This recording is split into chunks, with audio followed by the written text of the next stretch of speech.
अरे ललकार मत बाग के ढेर तेवर चढ़ल बनो तो देख ले एक बार लाग के काहे से कि पासवान के ऑर्डर पर मर्डर होला। जी नमस्कार दोस्तों, स्वागत करते हैं आप सभी को आपका यूट्यूब चैनल अंदाज भोजपुरी।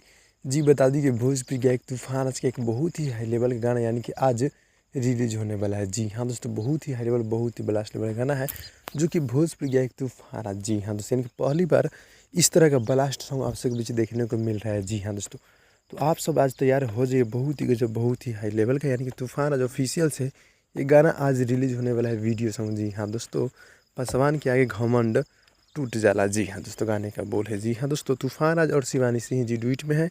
गाना पूरी तरह से बवाल है और राहुल रोशन जी गीत को लिखे हैं।